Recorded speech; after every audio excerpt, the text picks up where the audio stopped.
que enumeraste, que lleva a un aula digital móvil, ¿en qué cambia el proceso de enseñanza-aprendizaje? Abre muchas posibilidades. En principio, quizás la primera impresión con la cual uno trabaja con el aula, cuando uno mira el aula, mira los entornos, mira lo que hay, es la gran disposición de recursos.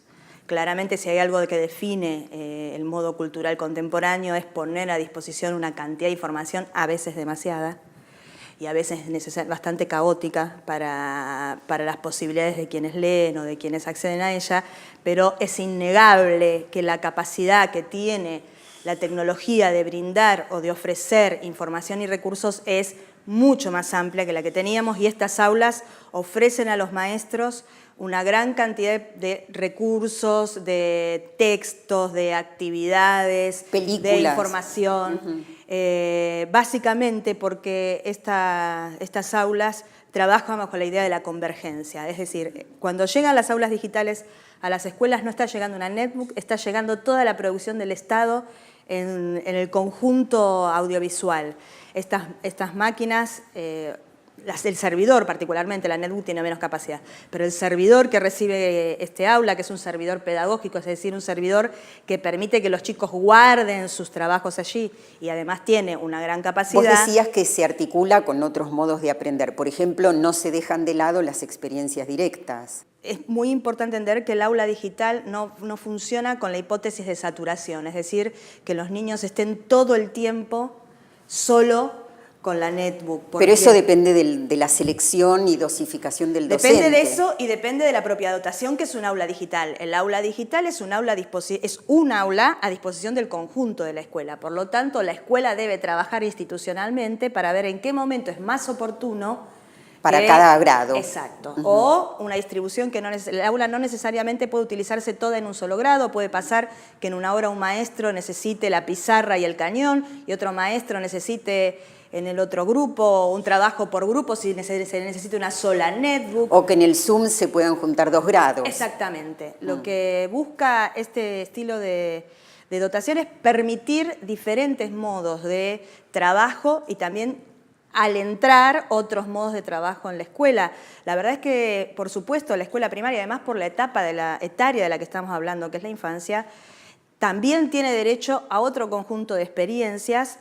Esta es muy valiosa, las otras también son muy valiosas. Aprender a leer, a escribir con el lápiz va a seguir siendo una parte considerablemente importante del trabajo de la escuela, porque la escuela no va a definir cuándo las prácticas culturales dejen de existir.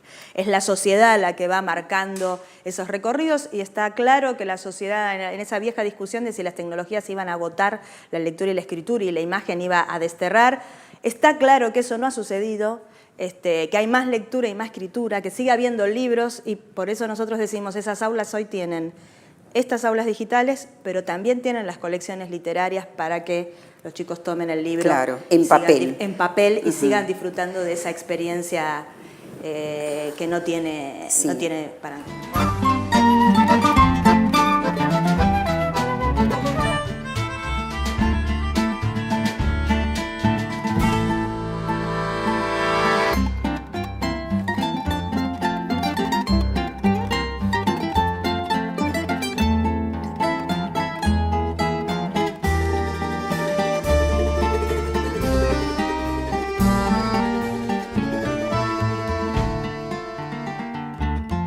Ahora, esta oferta ya concreta que hay en las escuelas públicas crea una distancia significativa, me parece, con las escuelas privadas, con la mayoría de las privadas. Es probable, y a nosotros nos parece que el Estado tiene una obligación en sostener y garantizar la calidad. Hablamos mucho de la preocupación social en términos de la calidad de los aprendizajes de los niños, y está bastante claro, por lo menos en todas las indagaciones, que cuando las familias hablan de la calidad de una escuela, también hablan de la calidad de los recursos que ofrece.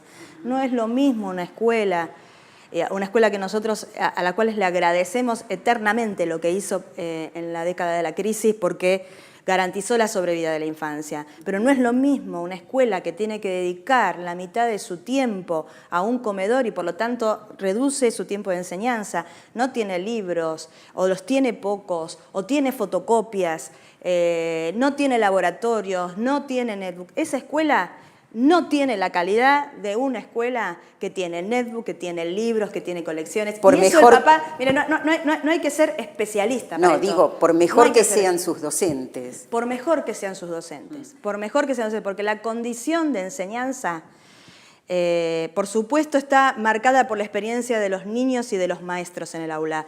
Pero detrás de eso, o sosteniendo eso, debe haber una política estatal que ponga. Vuelvo a decir, ¿qué queremos nosotros para nuestros hijos? Cada uno de los que están mirando este programa, cuando piensa en sus hijos, piensa qué le puede ofrecer. Y lo mejor, va a decir lo mejor. Bueno, nosotros pensamos lo mismo en términos de la escuela. Entonces, una escuela que tiene una excelente infraestructura, que es bonita, que está pintada de lindos colores, que tiene buen mobiliario. Bueno, es una escuela que desde ya los respeta. Exacto, a eso iba. Hay un psicoanalista que decía, la escuela es la metáfora social por excelencia. Cuando un niño entra a la escuela se encuentra con el espacio público y hay un colega que dice, no se encuentra un niño en la escuela primaria con su segunda mamá, sino con el agente del Estado que lo recibe. Quiere decir que esa primera experiencia de entrar a una escuela, volvemos a decir, bella, estéticamente cuidada, y además de eso, con buenos materiales, le habla a ese niño de una condición de dignidad que después va a estar en condiciones de pelear. Bueno, por eso es tan válido el reclamo que vienen haciendo desde hace años tanto alumnos como docentes a través de los sindicatos en las escuelas de la ciudad, en relación al Estado, ¿no? Siempre es válido el pedido de una escuela, siempre los reclamos sociales en pos de una escuela en mejores condiciones es un reclamo válido, justamente por esto que decimos, porque la escuela es un espacio público y es donde se ejercen los derechos. A ver, pongamos todo esto en números. ¿Cuántas escuelas ya tienen aulas digitales móviles? ¿Cuántas más están previstas? Bueno, la dotación de aulas digitales se espera que sea universal para el conjunto de las escuelas primarias. ¿De todo el país? De todo el país, y no importa en qué lugar o en qué contexto estén esas escuelas. Estamos hablando de escuelas urbanas, escuelas rurales, voy a decir en términos del nivel primario, escuelas de adultos, escuelas... En contextos de encierro. Escuelas en contextos de encierro, escuelas ligadas a la educación intercultural bilingüe. De hecho, en esta segunda etapa del año, una parte considerable de la dotación de aulas digitales será para las escuelas que se encuentran en comunidades originarias. Es decir, la idea es una idea de universalidad, por supuesto tiene una dotación gradual año a año. Este año el Ministerio ya está entregando en este primer semestre, alrededor de 2.000 aulas que terminarán de entregarse en septiembre. Y hay ya próximamente en recepción un conjunto de otras 4.600 que serán distribuidas ya el próximo año.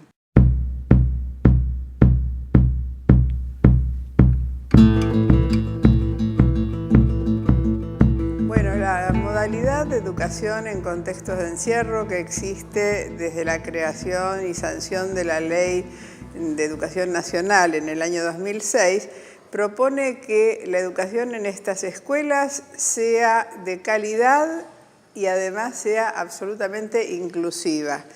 Por tal motivo, el currículum que se desarrolla es el mismo de las escuelas externas y con las adaptaciones metodológicas que corresponden o de organización escolar que se ajustan a los contextos de encierro que son cárceles, centros que alojan a menores de 18 años en conflicto con la ley y centros de tratamiento de adicciones.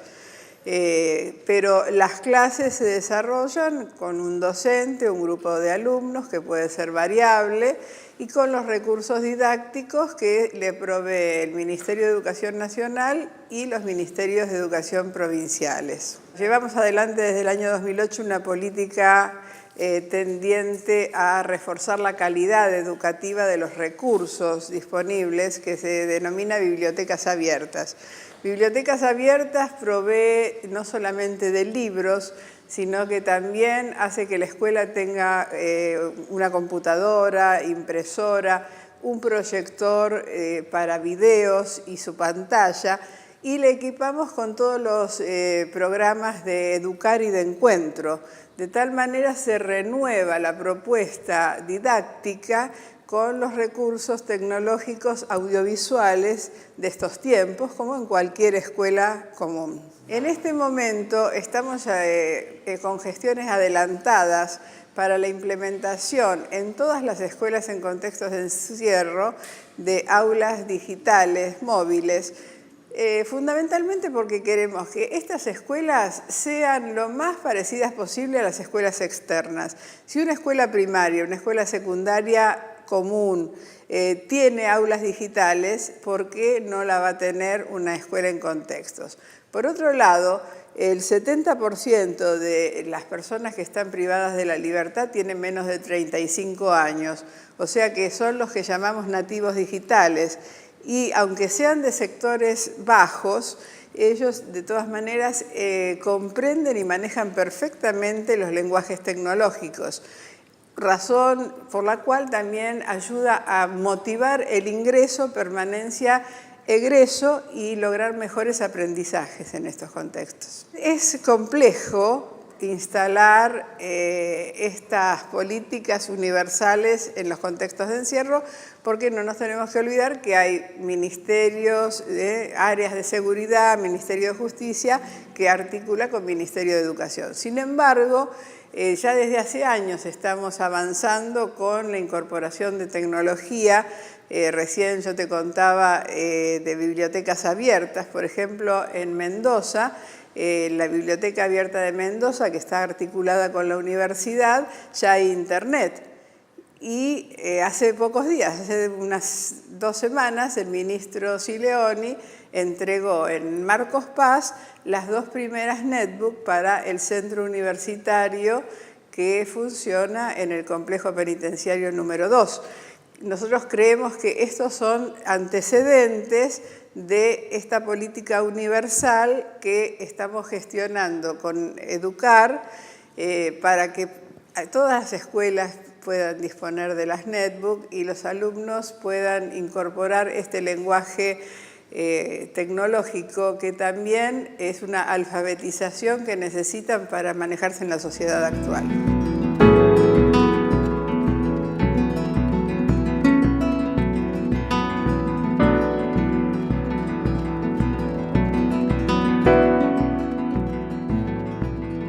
Bueno, aulas digitales móviles en las escuelas públicas primarias de todo el país, una muy buena noticia, sin duda. Gracias, Silvia. Muchas gracias.